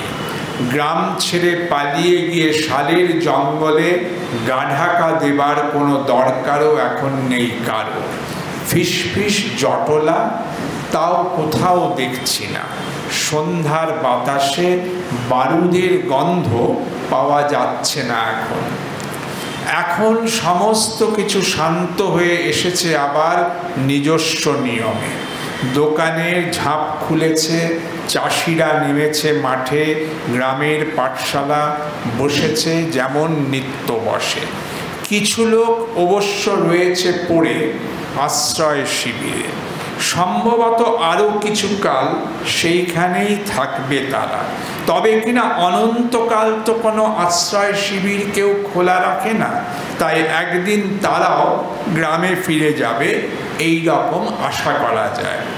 সবই ঠিক, তবু এই ছবিটি কিছুতে মিলিয়ে যায় না।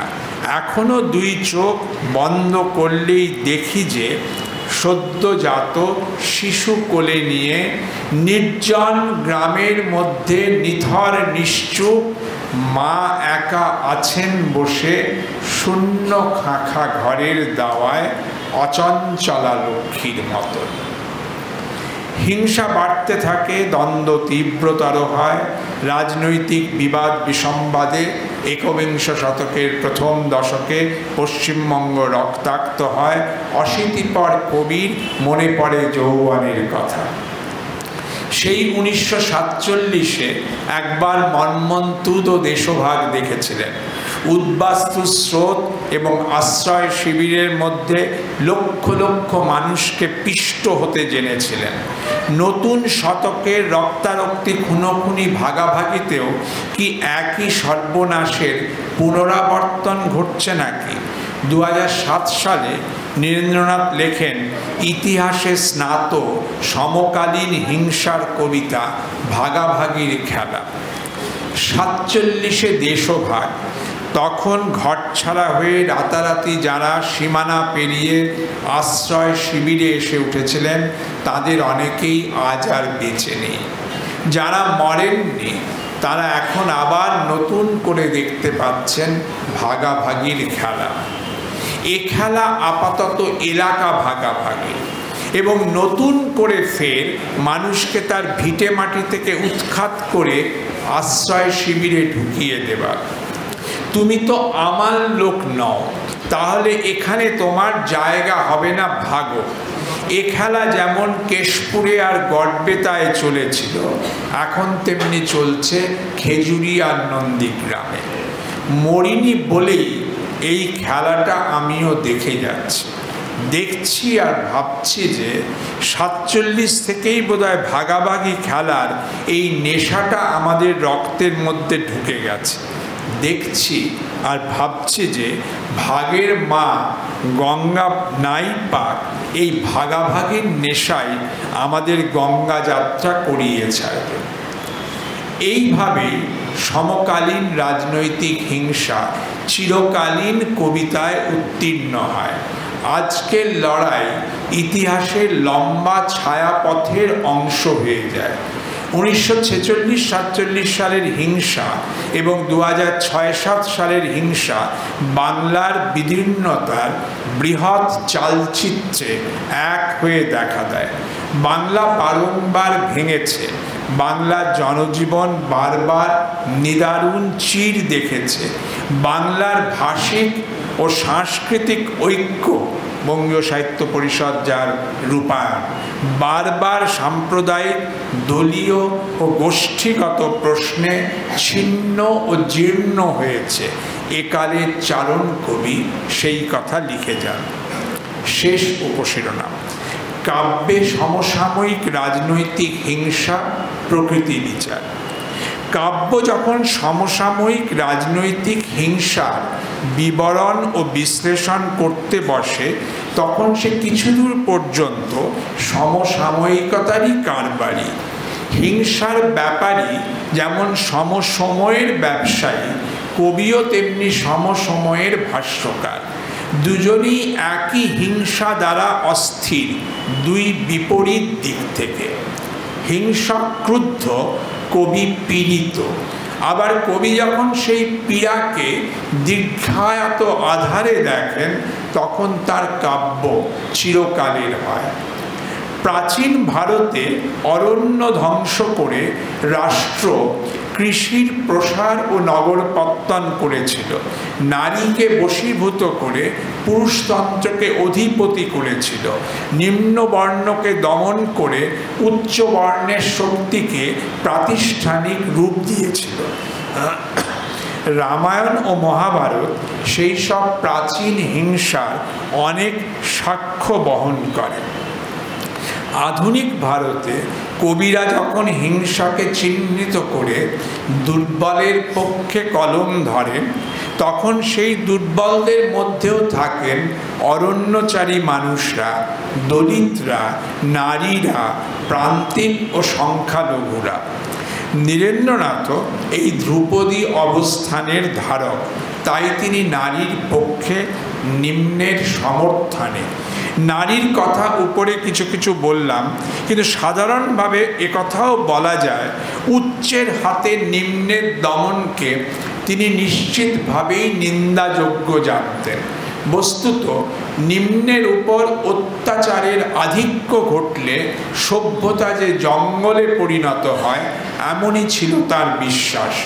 1993 সালে লিখিত জঙ্গলে এক উন্মাদিনী কবিতায় তিনি লিখেছেন, শহুরে সুস্থ বাবুদের হাতে শহরতলির এক গরিব পাগল মেয়ের ধর্ষিতা হওয়ার কথা। পর্বের পর পর্বে প্রায় 70 বছর ধরে কবিতা লেখার সময় যে বিশেষ হিংসা দ্বন্দ্বের ওপর তিনি বারবার আলোকপাত করেছেন, সেটি হলো ভ্রাতৃদ্বন্দ্ব। রাজনৈতিক ভ্রাতৃদ্বন্দ্বই নীরেন্দ্রনাথের বেদনার পৌনঃপুনিক উৎসমুখ। ওই আতস কাছেই তিনি চিনে নিয়েছেন সামাজিক ও রাষ্ট্রিক অন্যান্য হিংসার স্বরূপ। আরও একবার 40-এর দিনগুলি কবিতাটা পুরোটা পড়ুন, আত্মজীবনী নিরবিন্দুর সঙ্গে মিলিয়ে পড়ুন। মধ্যবিত্ত গৃহস্থের শান্ত জীবন 20 শতকে 40-এর দশকে নিমেষে তাসের ঘরের মতো ভেঙে পড়ল। দ্বিতীয় বিশ্বযুদ্ধ, দুর্ভিক্ষ, দাঙ্গা ও দেশভাগ মধ্যবিত্ত ভদ্রলোককে বিপর্যস্ত করে দিল। শহরের রাস্তায় নিদারুণ সাম্প্রদায়িক ভ্রাতৃবিরোধ দেখা গেল।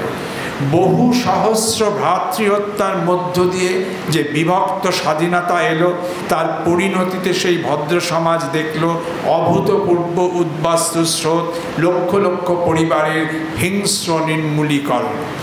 বাস্তুচ্যুত, নির্ধন, প্রতিবাদী শরণার্থীরা আশ্রয় শিবিরে জায়গা পেলেন, র্যাডিক্যাল হলেন, ভ্রাতৃবিরোধেও নিমগ্ন রইলেন। 60-এর দশকের শেষে নীরেন্দ্রনাথের কবিতায় তাই ফিরে ফিরে আসে মহাভারতের মুষল পর্বের কথা, যদুবংশের আত্মঘাতী ভ্রাতৃহত্যার তথা বীর্য দৌর্বল্যের স্মৃতি নিয়ে। কৌমচ্যুত উদ্বাস্তু ধনহীনরা ভাঙা পশ্চিমবঙ্গের জবরদখল কলোনিগুলিতে নিজেদের জন্য যে রাজনৈতিক দলীয় সমাজ গড়ে নেন, সমাজবিজ্ঞানীরা তার নাম দেন পলিটিক্যাল সোসাইটি বা পার্টি সোসাইটি। এই দলীয় সমাজে বর্ণদ্বন্দ্ব, শ্রেণীদ্বন্দ্ব বা লিঙ্গদ্বন্দ্ব থাকলেও প্রাত্যহিক হিংসা প্রত্যক্ষ কারণ হিসেবে সেখানে ফিরে ফিরে আসে রাজনৈতিক দলীয় বিচারে শিবির নির্মাণ। 1946-47 সালের দাঙ্গা দেশভাগ, 1969-70 সালের দলীয় উপদলীয় দ্বন্দ্ব এবং একবিংশ শতকের প্রথম দশকের রাজনৈতিক হিংসার মধ্যে প্রধান মিল এইখানেই, ভ্রাতৃহত্যায়। 1946-47 সালে ছিল হিন্দু মুসলমানের ভ্রাতৃহত্যা, 1969-70 সালে ছিল বিভিন্ন পন্থায় বিভক্ত রাজনৈতিক কর্মীদের ভ্রাতৃঘাত, 21 শতকের প্রথম দশকে ছিল দুই রাজনৈতিক দলের প্রত্যক্ষ বিরোধ। এই সব ক্ষেত্রেই রাষ্ট্রের ভূমিকা ছিল নিগূঢ়, নানা সামাজিক ও অর্থনৈতিক বৃহৎ প্রশ্ন ছিল, কিন্তু শেষত প্রকট বা দৃশ্যমান হয়েছিল প্রধানত কিছু ভ্রাতৃনাশী অন্তর্বিরোধের মর্মান্তিক ছবি। সমাজের ভাষিক ও সাংস্কৃতিক ঐক্যের কাঠামো, বঙ্গীয় সাহিত্য পরিষদ যার প্রতীক, তা বারবার ভেঙে গিয়েছিল ভ্রাতৃদ্বন্দ্বে। নীরেন্দ্রনাথ নিজে দেশভাগের অসহায় শিকার ছিলেন।